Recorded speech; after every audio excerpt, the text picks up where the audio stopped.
because, lives, they ramp up slow.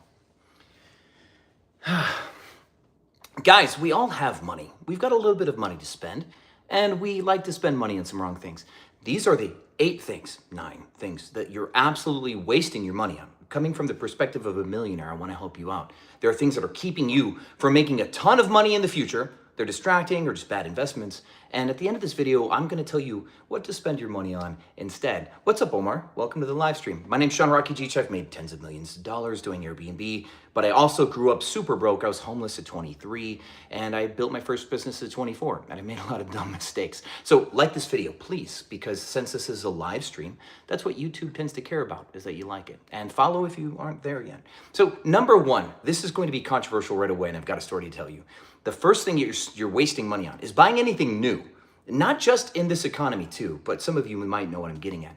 I had a relationship with a woman who was a sustainability influencer. I'm super pro-capitalism. I like to buy expensive stuff, and she completely collided with my perspective on things. She loves Goodwill. It's nuts. And what's really funny is spending time with this woman, I ended up going into Goodwills with her and doing like thrifting dates and seeing exactly what is in these places. I once launched an entire Airbnb. We're talking over 90% of the stuff from a Goodwill and a Salvation Army just to see if I could do it because I was so impressed by all the stuff that's in there. We're going to talk about suits in a second here too. And what's really crazy is what people donate, usually after family or friends die or they downsize or they move. Suits, there's quality suits in there and they may not fit you, but all the money you save from buying a suit on the rack there, you can actually spend towards getting it fitted. And if any of you all know that what makes a suit look good is how well it fits you. So I would highly encourage you guys to stop defaulting to buying new stuff. I, for example, also just bought 2 pianos on OfferUp, and I'm putting them in my Airbnbs. I got a grand piano for $300 because it needed a little leg repair, and an upright piano for another $300 or $400. And I had them both picked up at the same time, delivered to some Airbnbs, and they will make me a ton more money. But the piano that I have upstairs in my bedroom up here, I spent $5,000 on that one because I was a little less thrifty, right?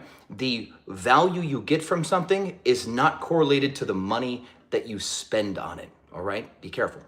So OfferUp is great. Go to Goodwills and some thrift stores and just go walk through and check them out. I know you've never been in one. It might be weird, but just trust me. And by the end of this video, it'll come first. It'll make a ton of sense. The second one is a tip for if you live in a city. I'm in Dallas right now. I tested this today to make sure that I wasn't BSing you guys. If you're buying a car and paying a car note and paying for insurance and you're in a city, it's a waste of money. I today, for $6, bought a day pass for Dallas's DART system. And I took that DART system all the way out to where my bus is because I'm having my bus worked on. I took the DART system all the way out to get to my bus. And it was so far away that I needed an Uber. But did you know that the Dallas DART system pays for your Ubers? A $6 day pass can take you anywhere in the city. And if you hit a point that the DART system doesn't go anywhere, they will drive you to a location and pick you up from that location for no extra money. And I think Dallas caps it at $126. So for $126 a month, you can go anywhere at all times in DFW, including unlimited Uber rides. It's absolutely nuts. And so with that said, the amount of cost savings, because the amount that I went to and from the suburbs would have cost me more than $6 in gas. My Jaguar like V8 convertible guzzles gas. And that alone was a savings. Not to mention you wouldn't have to pay for a car note and you wouldn't have to pay for the insurance on the car. Because I'm a bad driver, my car insurance is over $500 a month. Think about it, $126 per month for unlimited travel in a city. So if you're not in a city, I got another one for you. If you're a more rural area and you're not networking with a bunch of like pretentious people, because this matters, designer clothes is a waste of money if you're not in an area where networking requires you to have some designer. And there will be people online who teach you something real cool about this. There is going to be what they call the aristocrat line for designer clothes, and then there's the peasant line for designer clothes. And the peasant line is the stuff that has the big Gucci logo, the big LV logo, the Hermes on the front. This is the stuff that they try to sell poor people so they walk around the city with an LV like hoodie or a backpack saying, oh, look, I can afford my first Gucci bag. That doesn't win you any respect, not with anybody you ever want to network with. I was just having dinner with a wealth manager, a friend of mine who now lives 6 months in Sweden, 6 months here. And we went to a bar where all the private money hangs out. And those people, you will never see them with a bag that has LV all over the bag. They pay an extra $5,000, $10,000 per bag to have a really quality leather bag that you don't know that it's Hermes until you look on the inside, perhaps, right? And that's the aristocrat line.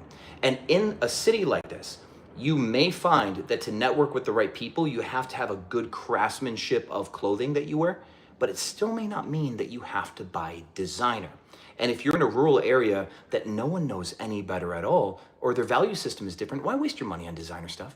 If the people that you're trying to impress cannot do anything for you, these people are not gonna give you business because you wore a gaudy Louis Vuitton backpack. You understand? So in a city, I'm saying that this is something that may not apply quite as much because the way we present ourselves will affect our networking. So be careful. Number 4 is dates. This one's for guys. All of these have conditions because let me just say this, as a millionaire who's made a lot of money, I've also wasted a lot of money. And I can tell you that there are some things that we do that are dumb investments. I have spent $500,000 on first dates. I'm 38. And I was super validation seeking ever since I was young. So ever since I was 18, 19, I've picked up every single tab that I can get my hands on. And after being homeless at 23 and starting making real money at 24, I built my first 7-figure business at the age of 24. I started spending money like it was going out of style. I just kept up with my expenses. And so when I would go on a date, we'd go to places like Uchi or here Monarch or Nobu or just like all these French brasseries. And I would blow money on my dates because I thought that's who I had to be. I just wanted to be rich.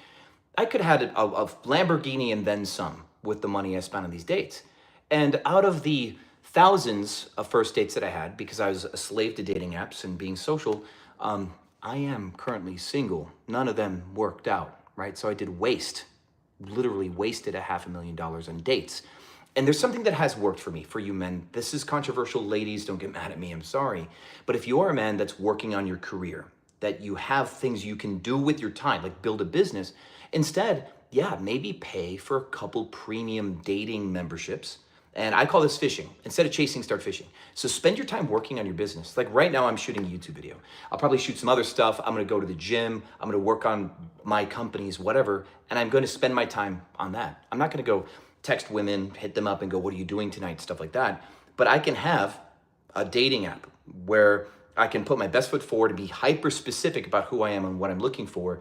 And if someone likes that like dating site, I can see who likes me, and then I would make a determination if I like them back. But I'm not gonna sit in an app and swipe away and hope that people swipe back at me. That's a huge waste of your time. This is concept of time leverage that we're gonna bring up here even more in this video. But if you're a man, stop getting in the habit of spending money to try to impress people, especially women, where you're spending both your time and your money on a speculative relationship with a girl who probably won't like you in a week. We all have had way more failed first dates than we will ever have even relationships. And when you meet the right one, I hope that you know, and I hope you don't feel like you have to blow thousands of dollars a month finding somebody like that. So if you want to not be lonely, I recommend getting a premium dating site membership. And we can talk about that in a later video. I don't want to turn this into a too controversial of a video. Number 6, right?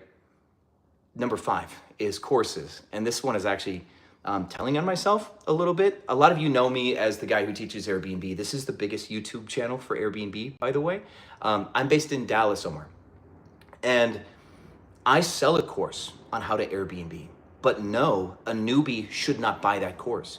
If you don't know anything about Airbnb, you should not buy an Airbnb course. If you don't know anything about Premiere Pro or Adobe, don't buy an Adobe course. If you don't know anything about photography or anything, just don't go buy a course because there's a huge risk here. This happens all the time where people like myself, if I was a bad person, I could do this. I could just talk at you, push a Lambo on screen, tell you that I made all this money with Airbnb and I can show you how by my course.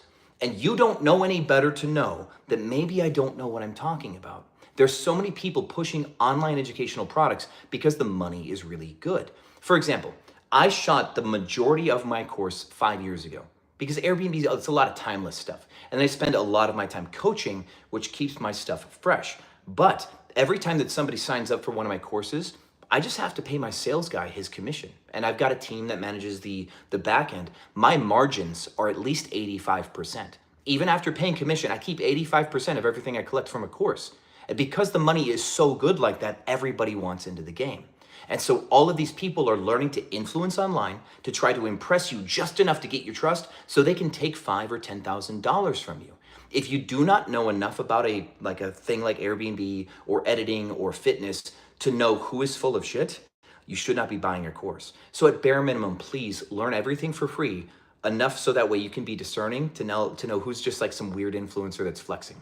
That'll keep you from losing tens of thousands of dollars, because I have people in my inboxes every day saying, I bought this course from this one person, I bought this course from this other person who does Airbnb, and they rip me off. I have hundreds of stories from dozens of influencers who've ripped people off because people super fresh maybe like you did not know who was a liar.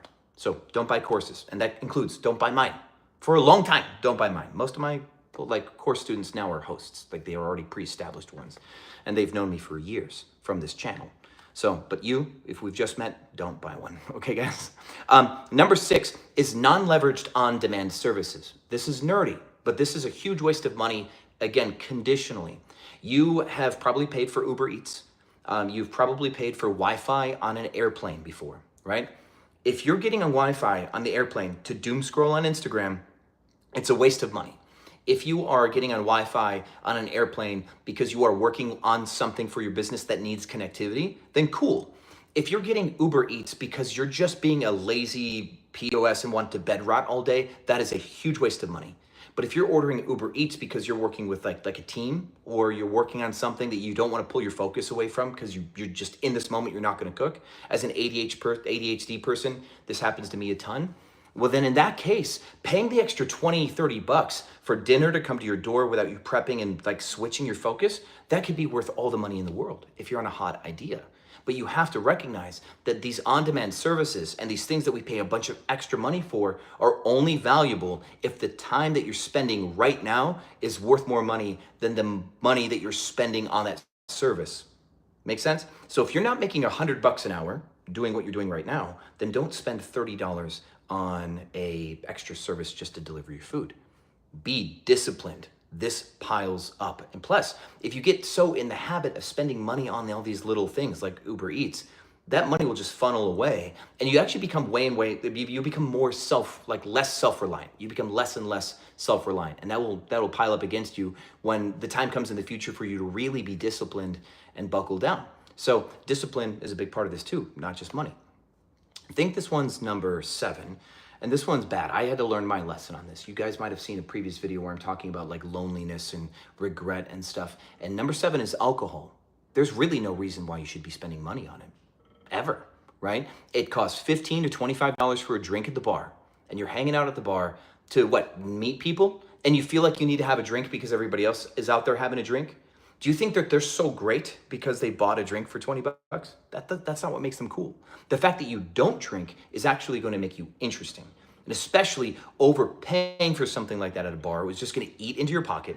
And you start doing it at dinners, right? That fancy dinner where you spend 60 bucks on a ribeye and all these extra sides at Ocean Prime. And the dinner could have been 140 bucks for you and your girlfriend or boyfriend, but because of drinks, it's now $340 because they got you on alcohol. And not only that, but when you have too much of that alcohol, you pay for it the next day. You become foggy, unmotivated.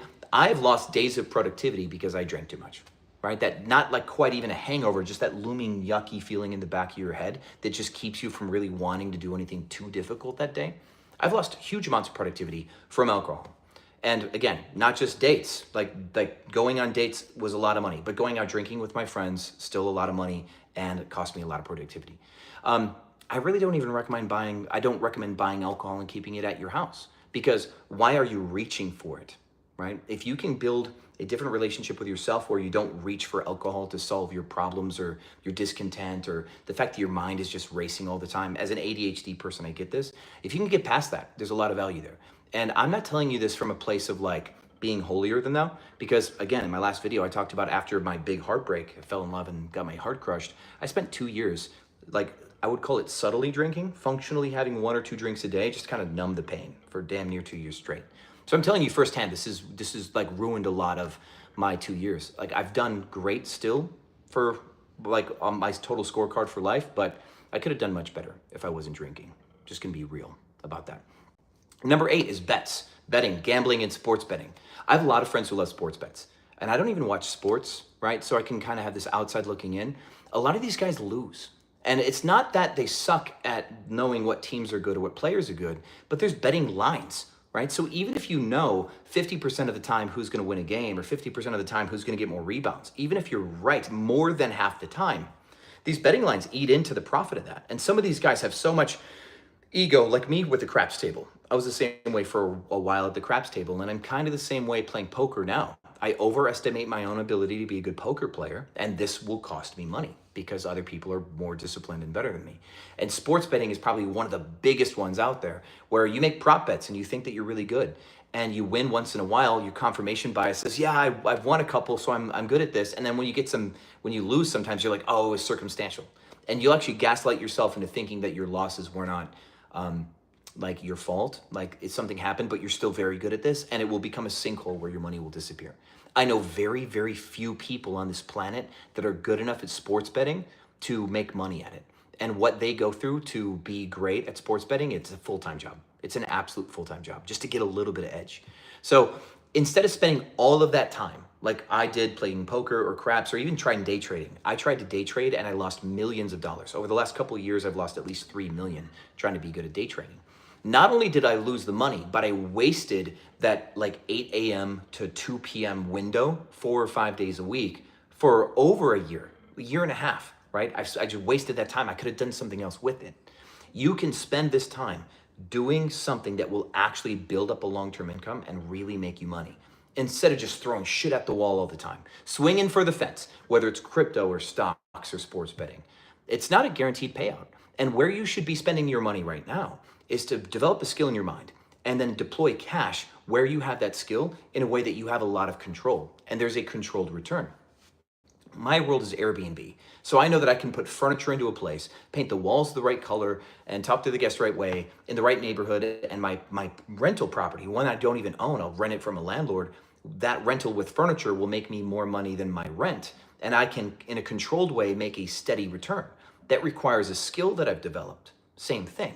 Crypto, day trading, speculative things like prop bets, that's a dangerous way to play. So try to find something with more controlled return and really develop your skills there. And number 9 is auto drafts, like lazy fee-based stuff that's in your phone. You can go to your phone right now and just like swipe down if you have an iPhone, right? And just type in subscriptions. You might see that you are paying for 14, 19, 21 subscriptions for a bunch of apps that you thought you were going to use and you don't use them anymore. I remember I downloaded an AI app that called Geo that I thought was going to be cool, where I wanted to do like photo shoots where I was like too busy to do new stuff for Instagram, and they charged like $40 and I just never used it. And there's one that when I bought my bus and went traveling to Burning Man and like I was on the West Coast for 6 months, I wanted to find something that can give me places to park my bus. And there's this one called Dirt, where iOverlander's free, but I paid for this Dirt thing because they gave you a 7-day free trial, and then I missed the window to cancel it, and they charged me like $50 for the thing. This happens all of the time. Apps are designed to get us to commit to something that we forget about, and it's like a parasite in your phone and just eats at your bank account and eats at your bank account. And the same way as a business owner, I used to bank with Chase Bank, and Chase Bank charges you like a $15 per bank account minimum like service fee if you don't do enough transactions. But then if you do too many transactions, they charge you per transaction that you do. So I went through this phase where I was like paying $500 a month in like transaction fees and minimum balance fees and inactive account fees at Chase Bank. So I switched to a banking technology called Relay, which I'm putting in the description of this video. This is if you're going to be a business owner and need a business banking solution. This isn't like for your everyday person. This is business only. You can put money in there, no minimum balances. The domestic wires are insanely cheap. International wires are insanely cheap. And if you use Relay Pro, I think you get like free domestic wires and stuff like that. And just the amount of savings, me not paying $500 a month in fees. It's nuts, right? And these little bits of money that come out of your account, whether it's some stupid app on your phone or whether it's bank fees or something lazy that you forgot to cancel, like you moved and you forgot to cancel your renter's insurance for your last place. These things will eat at you to the tune of tens of thousands of dollars lifetime. So try to get that part together. So just start by going to your phone and type in subscriptions and see what's there. Then download your bank statement and look for auto drafts and use a highlighter. look for them and start to X those things out and call and cancel them. Because you're like, oh, it's just $9. I don't feel like calling to cancel a $9 thing. But I'll tell you in 4 years, that $9 times 48, you're gonna wish you had all that 400 bucks back. You would do it for 400 bucks, wouldn't you? You're not gonna do it today for 9, but you're gonna wish 4 years from now you did it for 400. Now, there are things I think you should spend your money on. By the way, down below where the relay thing is, it's a banking technology, so there's disclaimers. I did put the legal required disclaimer down there that you should read if you're interested in relay. But out of the things that I think you should buy, as a millionaire who's made a ton of money, 4 different businesses, I've built to over 7 figures. The first one being the newspaper industry. This is where the first one is. You should buy a suit. I was in sales, and owning a suit built so much trust and so much goodwill with people that I talk to. And there's this like splashback effect. For women, hopefully you get fashion better than men. So I'm preaching to the choir if you're a lady, I bet. But for men, we don't understand the power of wearing a suit until we see ourselves in the mirror over time. It's almost like the Matrix movie Residual Self-Image, where he talks about in the white room. We start to see ourselves a certain way. If you're in a suit every day, you start to regard yourself differently. People start to treat you differently. It's absolutely nuts. And like I said in the beginning of this video, you don't need to buy a brand suit, like a designer one, and you don't need to buy a new one. You can go somewhere secondhand, find a suit that is your ballpark size, take it to a tailor, and spend the real money on getting adjusted. When you buy a suit off the rack, you're probably gonna spend $120 to $150 getting it cut to size, and it's gonna look super sharp. So why not buy something secondhand and spend that whole $150 just on tailoring it in? And instead of spending $500 on the suit first, you're gonna get it adjusted anyway. And you'd be surprised. Some of my best like ties and pocket squares, I have bought secondhand just because I was there. Like I said, my ex-girlfriend was a sustainability influencer and I started to hang out at these spots. I found a tie that was $6 that had the same exact like weight and like quality as a Brioni tie, for any of you that know. And it was next to all these like junky Tommy Hilfiger ties that had stains on them. But because the person who ran the secondhand store didn't know better, they made this nameless, perfect, beautiful Italian silk tie, $6, where they wanted $13 for the stained Tommy Hilfiger stuff. So there's a lot of value you can capture in secondhand. And it doesn't mean you're gonna get bad stuff. It means you're gonna get cheap stuff, and there are definitely diamonds in the rough there. But get a single suit and get it to size. I don't recommend getting a black one. It's a little too, hey, this is my first suit. I do like a really dark gray, like a charcoal. I do like a tan suit. I do like a navy blue, or like a box stripe, like a gray box stripe or something with a pattern, like a subtle pattern. Those suits say, this is not my first suit. And that's a key like step forward in the world of being treated with respect, because if you wear your Men's Warehouse black suit around and that's all people know you for, then go, oh yeah, he's just got one suit and it's kind of a tacky one. You don't necessarily get the same respect. So pick a color that's not black and not midnight blue navy. Just to skip those two and go to something else. Next, you see how I'm doing this right now? This video actually would be better if I was using a microphone, and I actually have it hiding over there, but my ADHD self will just start shooting for no reason. You need to buy a mic. What I've learned for short form content, if you guys do want to start influencing through the phone, you want to start your own businesses, you're going to have to sell, you're going to have to do marketing. For short form content, sound quality is everything, because as people swipe, the eyes move only so fast and the ears do most of the work. And if you can have good sound quality on your videos, people will trust your video more and are more likely to stick on a video based on sound quality. And this is one of the main things that I don't spend enough time on, but I know absolutely affects your content. So if you want to talk and have people listen and be respected through the phone, kind of like a suit in person, a good mic on even on your camera phone. Because I'm using my iPhone right here, by the way, guys, because the upload speed on an iPhone is really good with Verizon, which will give me a better live stream quality than if I was connected to my internet in my house. Nuts, right? But a good mic. And on top of that too, you need good lighting. This is a chandelier light that I bought a long time ago. This has nothing to do with the type of lighting that you normally use, by the way. If you buy like a light kit, like a softbox or something like that, that'll give you a good, like a good even lighting. It makes it easier for your camera phone or any other phone to capture the content that you need. Good sound and good lighting is what does all the work. And you can have a mediocre camera as long as you have good lighting. Again, every business that I can think of today does business through the phone. Having a website, bare minimum, but having content. And a lot of times we as business owners need to be the face. We need to do a lot of the legwork as a business owner, because if you're going to pay for a content team, it's extremely expensive. Everybody wants a lot of money, kind of like in the Airbnb housekeeping space. Everybody wants way too much money for the work. A camera operator wants $40 an hour. An editor wants $100 per final minute of delivered video. It's just a bunch of junk. On CapCut and on my iPhone with an $80 light kit and a $100 mic, I can run my entire YouTube channel as long as I do my own editing, which I don't always do. But because YouTube changed their algorithm, that's why I'm doing live streams. I'm not going to edit this video because I'm talking straight at you, and I just trust my ability to be real and wholesome through the camera right now.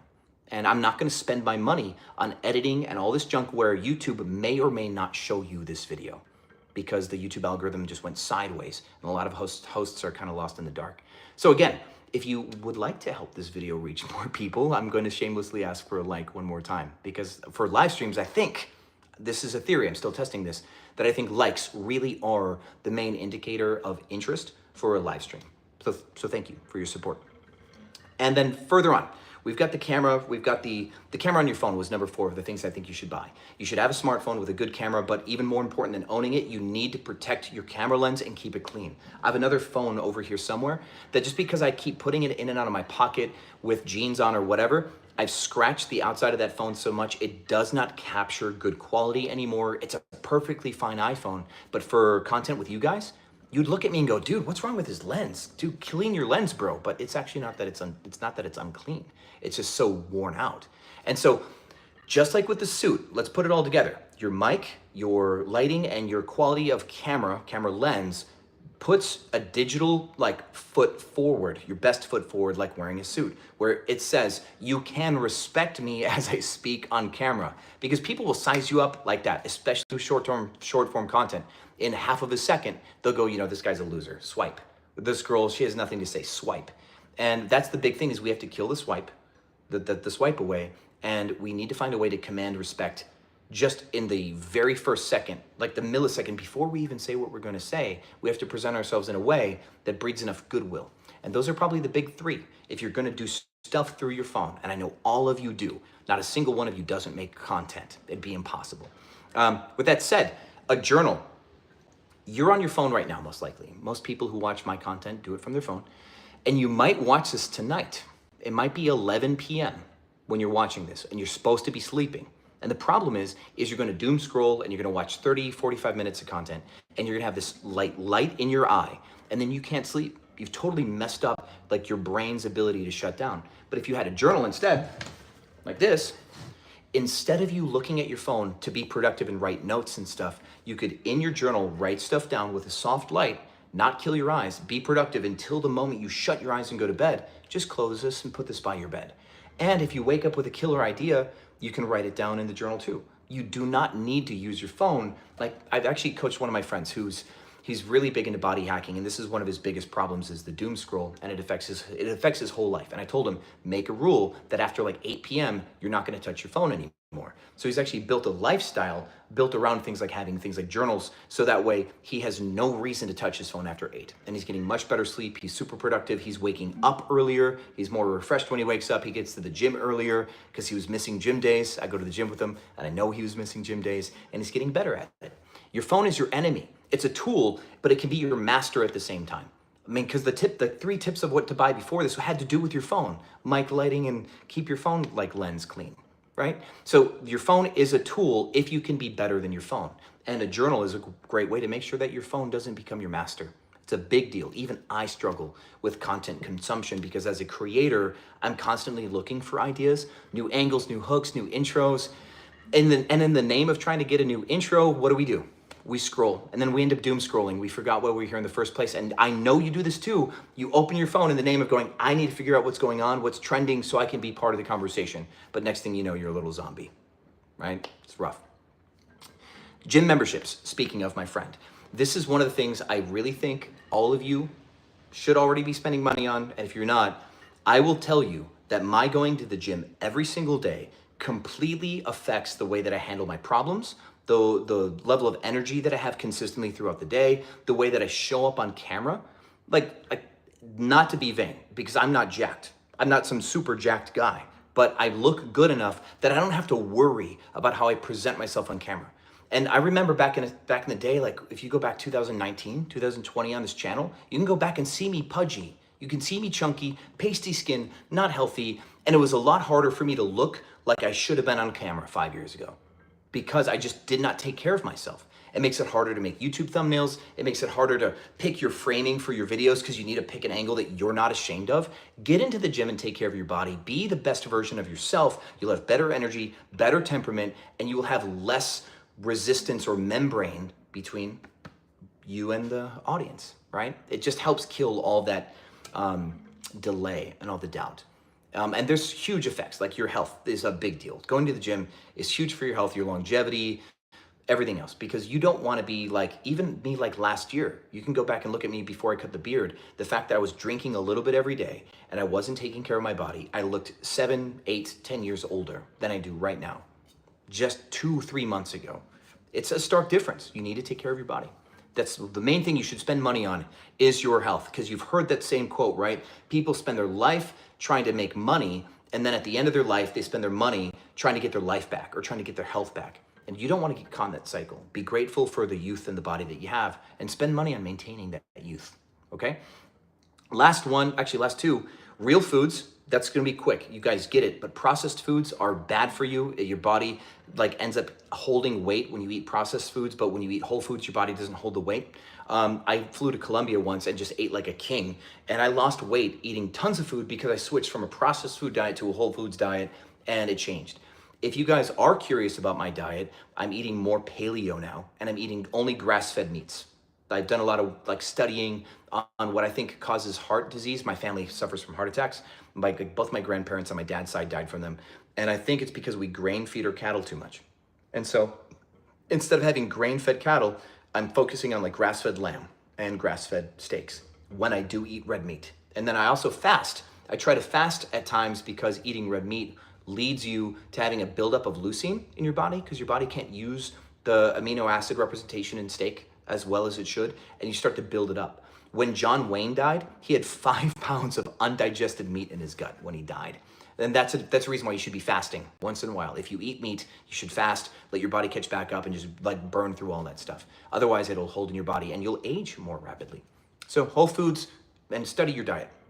And the last one, I'm absolutely spending money on AI. I'm spending money on ChatGPT. I'm spending money to talk to that thing, to learn from it, to bounce ideas off of. It's like like 10 years ago, I told people the best skill you could have is to know what to ask Google, like to know how to ask questions to Google to be able to get the right search results. And in the same way with ChatGPT, your ability to ask it the right questions and your ability to then get into a flow where you can learn with it and you can have a conversation, you go, well, what does this mean that? What about this then? So if I do this, how about that? I've had it coach me through some of the most complex things. Like I've learned to put together solar systems. I've learned electrical through ChatGPT. I've learned a ton about philosophy and therapy, right? ChatGPT's been my therapist. Hit the like button if that's been you too, right? We ask her, what should I do in this situation? Why am I so sad? You know, stuff like that. But paying for AI, again, if we go back to the non-leveraged on-demand services, if you can learn to find the value in these items where you leverage them to make you money, then it's not a waste. But if you pay for ChatGPT and you never open the thing up and you never learn how to use it, you are absolutely wasting money. You're paying for an option that you're not exercising. So I don't have videos on how to be the best at ChatGPT, but I'm gonna tell you as a super productive millionaire type guy, I'm like, ChatGPT, give me 50 ideas for this. And I let it throw spaghetti at the wall and I read its answers. So I don't have to do that critical thinking. There's something called decision fatigue. And so I let it do a lot of that heavy lifting and I'll scavenge through its results and I'll have it do another iteration of the same. So a lot of times when I'm doing ideations or trying to problem solve, but I don't want to burn my own brain out, I'll have it be the mule, right? And then I'll pick from its bones. And that's one of the main ways that I'm using it. So I do have a video for you guys. For the rare few of you who are not Airbnb hosts yet, because this is the biggest channel to learn Airbnb in the world. We're about to hit 300,000 subscribers, which is amazing. I have a video down below in the description that is like the very first video that you should watch from me if you want to learn how to do Airbnb.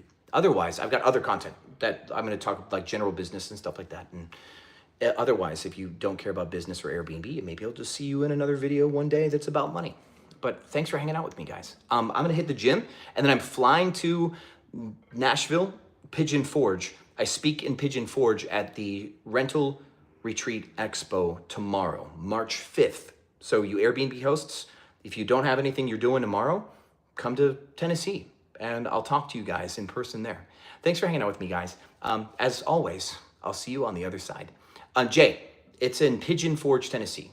I'll put a link in the comments. See you guys.